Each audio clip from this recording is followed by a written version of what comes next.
नमस्कार दोस्तों। मेरा नाम है विजय कुमार। आप देख रहे हैं कॉमिक्स पिटारा चैनल को। तो चलिए दोस्तों, हम लोग कॉमिक्स पढ़ रहे थे 30 मार खा, और ये बाकीलाल की कॉमिक्स है। इसका पहला पार्ट मैंने अपने चैनल पे अपलोड कर दिया है। पहले पार्ट में मैंने इस कॉमिक्स को 14 पेज तक कवर कर लिया था। अब इस पार्ट में इसके आगे कहानी को शुरू करते हैं। तब वन मंत्री ने बाकीलाल को सारी बातें बता डाली, जिसे सुनने के बाद, ओह, तो तुम्हें यहाँ आने के लिए शकुन अपशकुन मंत्री ने विवश किया ताकि तुम यहाँ आओ और सिंह तुम्हें खा जाए। हाँ, फिर जल्द ही शकुन अपशकुन मंत्री तुम्हें वन मंत्री की हत्या की कोशिश के अभियोग में गिरफ्तार किया जाता है। पकड़ दो इसे। नहीं, मैं बेकसूर हूं, मुझे छोड़ दो बाकीलाल।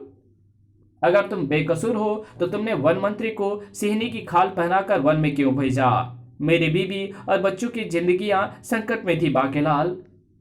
उन्हें हत्यारे तीसमार खां ने बंदी बना रखा था। ओह, तो ये बात है। बाकीलाल, वो कह रहा था कि चौथा भी जाने वाला है, अब बचेंगे 26। क्या?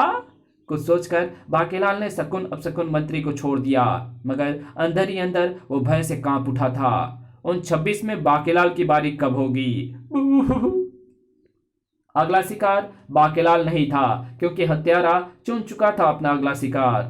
हिलने या शोर मचाने की कोशिश मत करना खान पान मंत्री, वरना तुम्हारा भरवा पराठा बना दूंगा। कौन हो तुम? तुम शाही रसोई घर तक कैसे पहुंचे?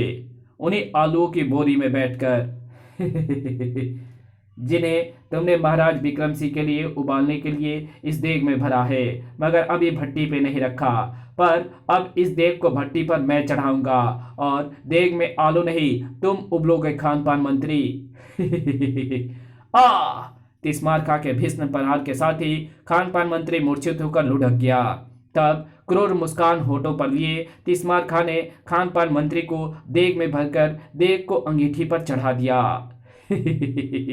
उबला हुआ ऐसा आलू महाराज ने कभी ना देखा होगा।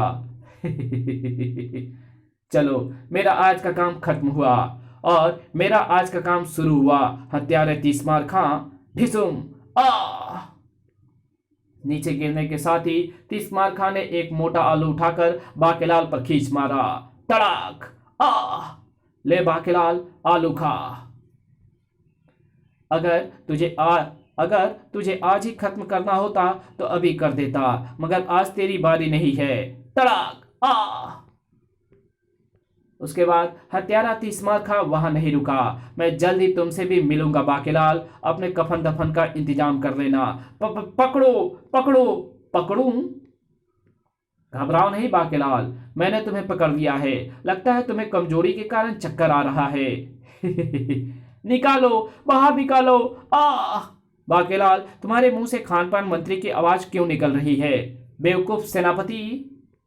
खान पान मंत्री की आवाज खान पान मंत्री के मुंह से निकल रही है। इसे तीसमार खां ने बेहोश करके उबलने के लिए रख दिया है। बाकीलाल, मुझे बचाओ। सेनापति, जल्दी करो, तीसमार खां अभी अभी यहां से भागा है, वो महल से भागने ना पाए। क्या? तो तुमने हत्यारे के भागने से पहले क्यों नहीं बताया? खैर, अगर वो महल से नहीं निकला है तो अब वो मुझसे बचकर महल से निकल भी नहीं पाएगा। सेनापति और उसके सैनिकों ने महल का चप्पा चप्पा छान मारा, मगर तीसमार खां नहीं मिला।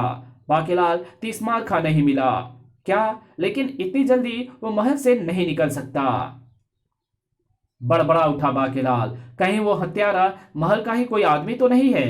बाकीलाल, मुझे बुखार होने वाला है, गले में भयानक दर्द शुरू हो गया है। लगता है लंबी छुट्टी लेनी पड़ेगी।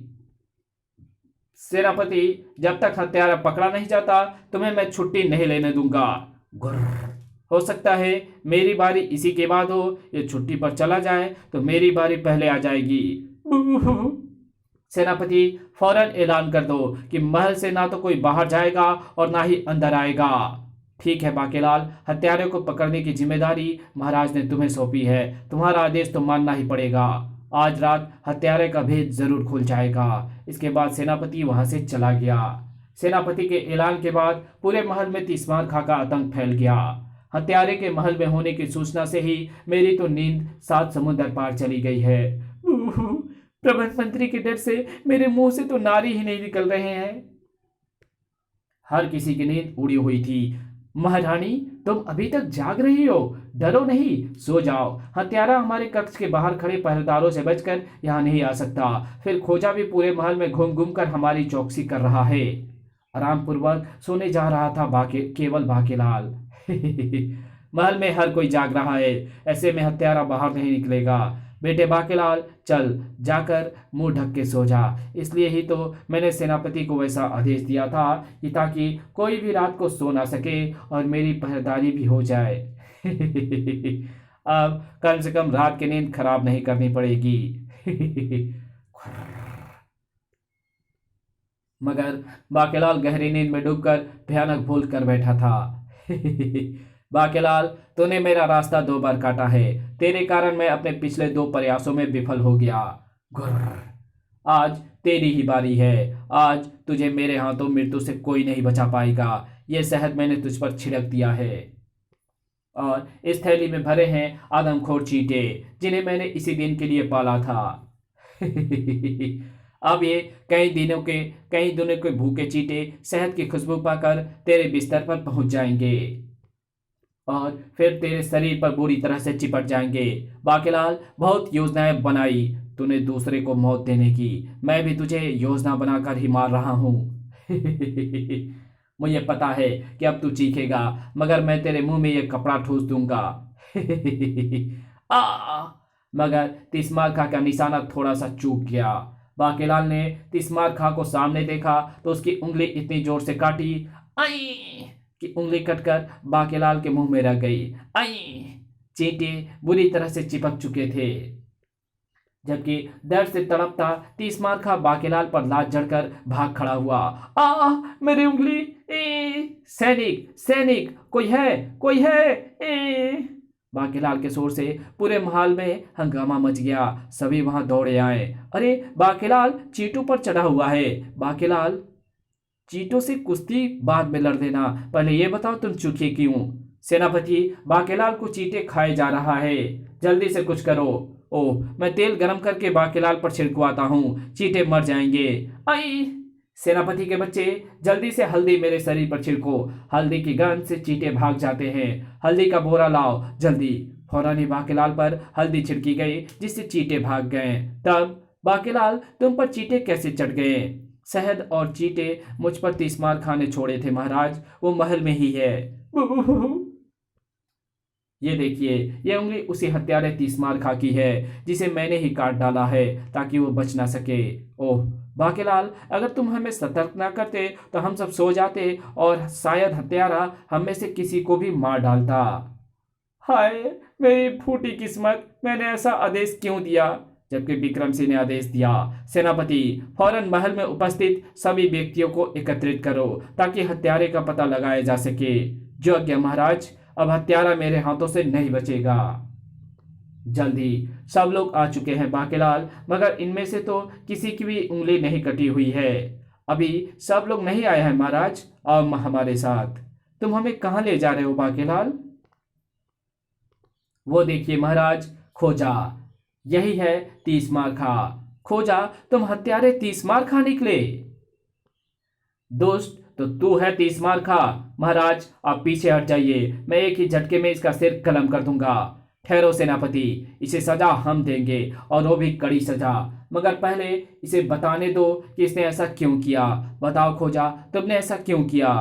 अब जब मेरा भेद खुल ही चुका है तो मैं अपना ये भेद भी खोल देता हूँ महाराज, कि मैं खोजा नहीं हूँ बल्कि सनकपुर के महाराज सनकी सिंह का गुप्तचर हूँ। मैं यहाँ रहकर विशालगढ़ के भेद सनकपुर पहुँचाता रहता था, लेकिन इसके बाद भी जब राजा सनकी सिंह विशालगढ़ पर अपनी जीत का झंडा ना गाड़ सके तो मैंने ही ये योजना बनाई कि मैं सभी 30 विशिष्ट व्यक्तियों को खत्म करके विशालगढ़ की ताकत को कमजोर कर दूंगा।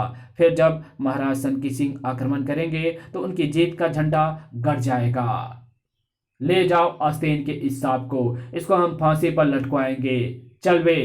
और फिर बाकेलाल, दे पुच्ची। बेटा गर्ग, इस बार मैंने क्या किया? इस बार तो मैंने अपनी ही जान बचाई है। इसी के साथ ये कहानी यहीं पे खत्म होती है। तो मिलेंगे आपसे एक और नई कॉमिक्स में, तब तक के लिए बाय। वीडियो अच्छी लगी तो इस वीडियो को लाइक कर देना, चैनल पे नए हो तो चैनल को सब्सक्राइब कर बेल आइकन को जरूर प्रेस कर देना, और जहां इस वीडियो की जरूरत हो वहां इसको शेयर जरूर कर देना, और मेरे दूसरे चैनल डिवाइन टेक्नोलॉजी और टॉप 10 पिटारा को जरूर से सब्सक्राइब कर देना। तो मिलते हैं आपसे एक और नई कॉमिक्स में, तब तक के लिए बाय।